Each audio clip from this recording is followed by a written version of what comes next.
সরকার চাইলে সবকিছু সম্ভব। Hello everyone, back to back মেহাজাই ব্লগ। আসলে দেখেন, সিয়া মসজিদের মতো জায়গায়ও হচ্ছে ট্রাফিক সিগন্যাল দিয়েছেন। খুবই ভালো লাগলো।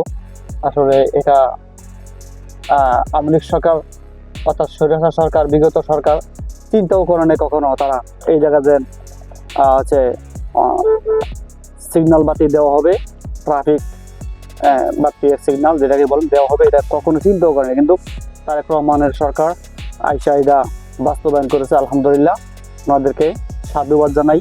আমিও তো একজন বাংলাদেশের গাড়ি চালক হিসাবে আমি ওনাকে অন্তরস্থলে ধন্যবাদ জানাই, ট্রাফিক বিভাগকে, ট্রাফিকের যে কর্মকর্তা আছেন তাদেরকে। কারণ হচ্ছে এই তারেক রহমানের সরকার আইসা সুন্দর ব্যবস্থা করেছে। কারণ বিভিন্ন জায়গায় ট্রাফিক বাতি দিয়েছিলেন।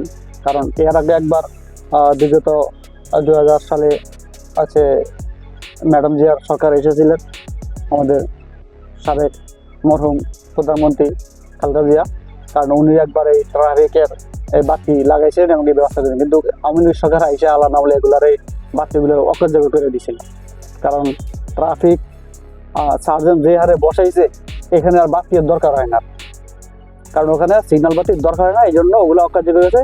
নতুন করে আবার এই তারেক রহমানের সরকার আইসা আপনাকে বলি হচ্ছে আবার বাতি লাগাইছেন, নতুন করে লাগিয়ে এখন আবার ট্রাফিক সিগন্যাল দিয়েছেন। এটা অন্তত চালক হিসেবে আমার জন্য ভালো হয়েছে। কারণ আমরা ট্রাফিকের সম্বন্ধে কিছু জানবো, বুঝবো। কারণ এই দেশের মানুষ অন্য কোথাও যায় গাড়ি চালাতে পারে না ঠিক মতন। প্রথম আগে 3 মাস টানা প্রশিক্ষণ নিতে হয় এই ট্রাফিক সাইনের উপরে, ট্রাফিক আইনের উপরে এবং এই ট্রাফিক বাতির উপরে।